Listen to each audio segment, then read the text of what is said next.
നമ്മൾ ഫയർ ടെമ്പിളിലോട്ട് കയറാൻ പോവാണ്.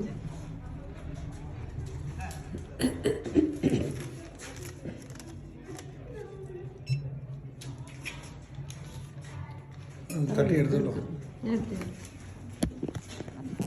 ഇതെന്നല്ലേ പറയുന്നേ? ഇതൊരു നാച്ചുറലാണ് അറിഞ്ഞുകൂടാ. സ്ഥിരമായിട്ട് അങ്ങനെ കത്തിച്ചിരുന്നു. ഇവിടെ ഹിന്ദുക്കൾ കൊണ്ട് തീയെ ആരാധിച്ചിരുന്നു. അപ്പോൾ അതങ്ങനെ അന്ന് ടെമ്പിളായിട്ടൊക്കെ യൂസ് ചെയ്യുന്നു. ഇതിപ്പോൾ മെയിൻലി പാഴ്സികൾ, ഇറാനിൽ പാഴ്സി വംശജരാണ് ഇങ്ങനെ ആരാധിച്ചിരുന്നത്. അപ്പോൾ അവർ ആരാധിച്ചിരുന്നതുകൊണ്ട് ഇന്നതിനെ ഒരു മ്യൂസിയമാക്കി മാറ്റി. ഇന്ന് എല്ലാവരും വന്ന് പ്രാർത്ഥിക്കുന്നവർക്ക് പ്രാർത്ഥിക്കാം, അല്ലാത്തവർക്ക് നോക്കാം. പണ്ടിവിടെ ഇത് ശരിക്കും നാച്ചുറലായിരുന്നു ഗ്യാസ്. ഇപ്പോഴും ഈ ഏരിയയിൽ നമുക്ക് സ്മെല്ല് ചെയ്താൽ ഈ മിത്തൈൻ ഗ്യാസിൻ്റെ സ്മെല്ല് കിട്ടും. അപ്പോൾ അവർ സേഫ്റ്റി ഇഷ്യൂസിന് വേണ്ടി അതവർ കട്ടിട്ടു, ആ ലൈനൊക്കെ കട്ട് ചെയ്തിട്ട് ഇതിവിടെ ഇങ്ങനെ ഇരിക്കുന്നു. ഞാൻ പറഞ്ഞില്ലേ നേരത്തെ ഹിന്ദുക്കളും പാഴ്സികളും വർഷിപ്പിനായിട്ട് ഉപയോഗിച്ചിരുന്നതുകൊണ്ട് അത് കളഞ്ഞില്ല. പിന്നെ അതിൻ്റെ ഒരു ഓർമ്മയ്ക്കായിട്ട് ഇതിപ്പോൾ ആർട്ടിഫിഷ്യലായിട്ട് ചെയ്തതാണ്. ബട്ട് ഇതും അണയാത്ത തീയാണ്.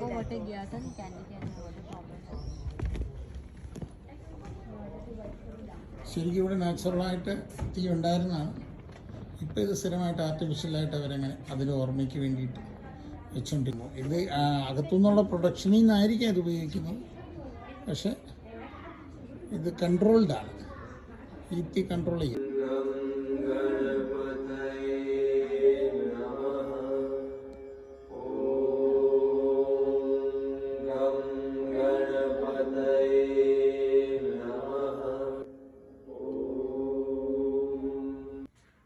എല്ലായിടത്തും ഈ മേത്താണ്ടി ആൾക്കാരെ ഉണ്ടാക്കി വെച്ചേക്കുന്നതുകൊണ്ട് കണ്ടുപിടിക്കാൻ പറ്റുന്നില്ല. അമ്പലമായിരുന്നു അന്നത്തെ കാലത്തെ. പശുവും കുതിരയും തൊഴുത്തും ഒക്കെ ഉണ്ടായിരുന്നു.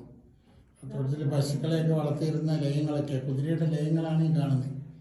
കുതിരയെ വളർത്തിയിരുന്നു. പിന്നെ അതിൽ അന്ന് അവർ താമസിക്കുകയും ചികിത്സാ കാര്യങ്ങളൊക്കെ ചെയ്തിരുന്ന ബുദ്ധമതക്കാരും ഒക്കെയാണ് ഈ ടെമ്പിളിൻ്റെ ഐതിഹ്യത്തിൽ പറയുന്നത്.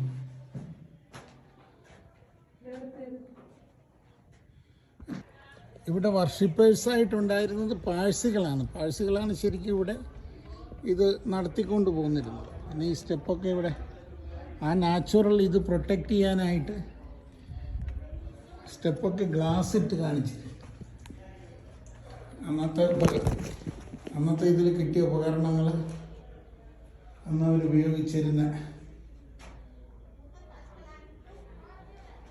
അന്ന് കുറ്റക്കാർ ചങ്ങലക്കിട്ട് ശിക്ഷയൊക്കെ കൊടുത്തിരുന്നു. ആ ഭാഗം കുറച്ച് ഇടിഞ്ഞതുകൊണ്ട് ആ ഭാഗമൊക്കെ അവർ പ്രൊട്ടക്റ്റ് ചെയ്യാൻ വേണ്ടി ഇപ്പോൾ ഗ്ലാസ് ഇട്ട് ചില മുറികളൊക്കെ ഇവിടെ പൂട്ടിയിട്ടുണ്ട്.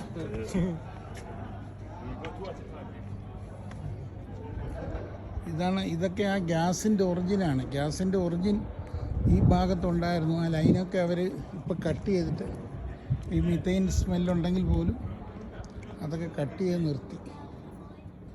ആ മീഥേൻ ഗ്യാസ് പുറത്തേക്ക് കളയുന്ന എക്സോസ്റ്റ് വെച്ചിട്ട്.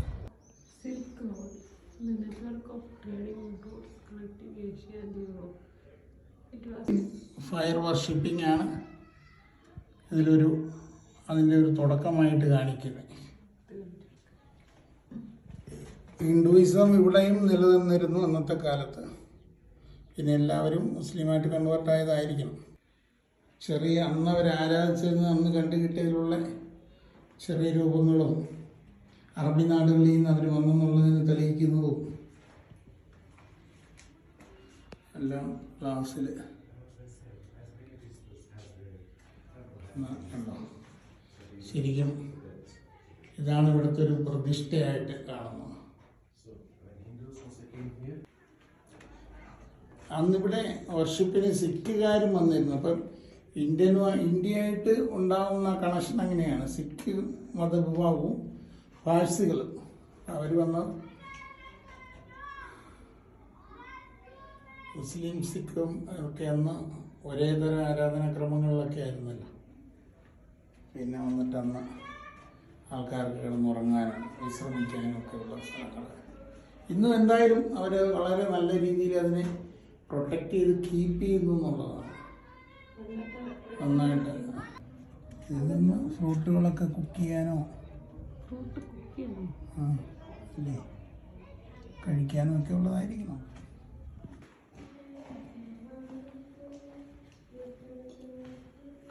ആ സമയത്ത് അവർ ഉപയോഗിച്ചിരുന്ന ഡ്രസ്സുകളൊക്കെ ആയിരിക്കാം, പാത്രവും അന്ന് അതിൽ നിന്ന് കിട്ടിയതൊക്കെ സൂക്ഷിച്ചു വയ്ക്കുന്നുണ്ട്.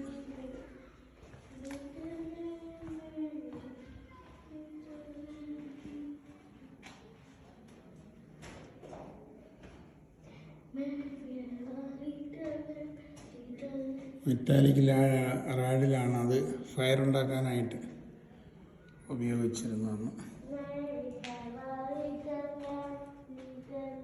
അന്ന് വരെ ഭക്ഷണം കഴിക്കാൻ ഉപയോഗിച്ചിരുന്നൊരു പാത്രമാണ്.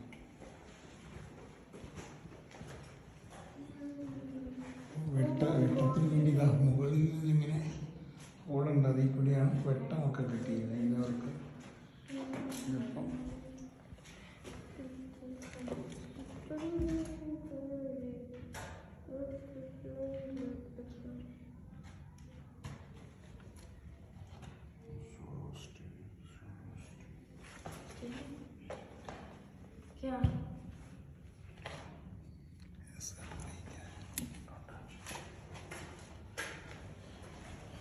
ഓളി എന്തായാലും ഒരു കാര്യത്തിൽ അത്ഭുതം തന്നെ. അന്നുണ്ടായിരുന്ന ആ ഫയർ, റിയൽ ഫയർ ഇങ്ങനെയായിരുന്നു അന്നുണ്ടായിരുന്ന ഫയർ. യോദ്ധാക്കൾ ഉപയോഗിച്ചിരുന്ന പടച്ചട്ടയും പരിചയും വാളും ഒക്കെ അതിന്. ഓക്കെ, പിന്നെ അന്നത്തെ കുറേ ചിത്രങ്ങൾ.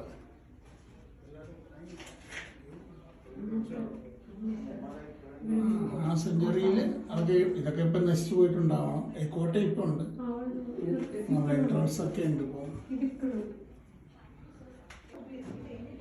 ഇതിലൊക്കെ 18th സെഞ്ചുറിയിലാണ് ഇത് പറയപ്പെടുന്നത്. അപ്പോൾ 18th സെഞ്ചുറിയിലെ പാത്രങ്ങളും ഇന്നത്തെ കല്ല് രൂപങ്ങളും 17th and 18th സെഞ്ചുറി. ബാക്കി ഡീറ്റെയിൽസ് ഉണ്ടല്ലോ, ഗൂഗിളിൽ നിന്ന് നോക്കാം. ഞാൻ ഈ കൺട്രിയിൽ നിന്നൊക്കെ എടുത്തിട്ട് നമ്മൾ റീലിടാൻ.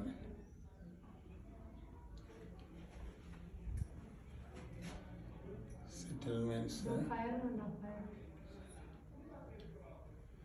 നമ്മളിന്ന് ലൈവായിട്ട് കണ്ട റോക്ക് ഫയർ അന്ന് ഈ രീതിയിലായിരുന്നു. ഇന്നും ഇതേ രീതിയിൽ തന്നെ വലിയ വലിയ വ്യത്യാസങ്ങളൊന്നുമില്ല. അല്ല, അതൊക്കെ സേഫ്റ്റിയുടെ എന്തിനു കിട്ടിയിട്ടെങ്കിലും വെച്ചിട്ടുള്ളതാവും.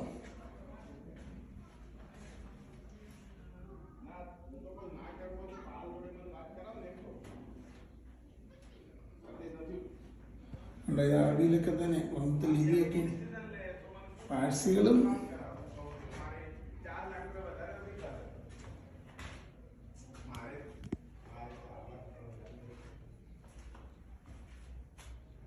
കണ്ട. ഓം ഗണപതായ നമാന്നല്ല നമ്മളവിടെ കേട്ടത്. 1500 BC-യിലാണ്.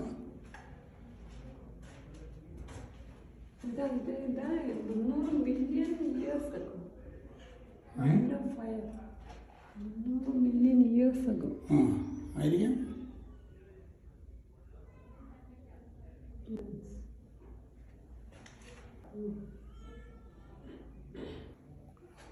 വല്ല എക്സ്കവേഷൻ നടത്തിയപ്പോഴോ ഏതെങ്കിലും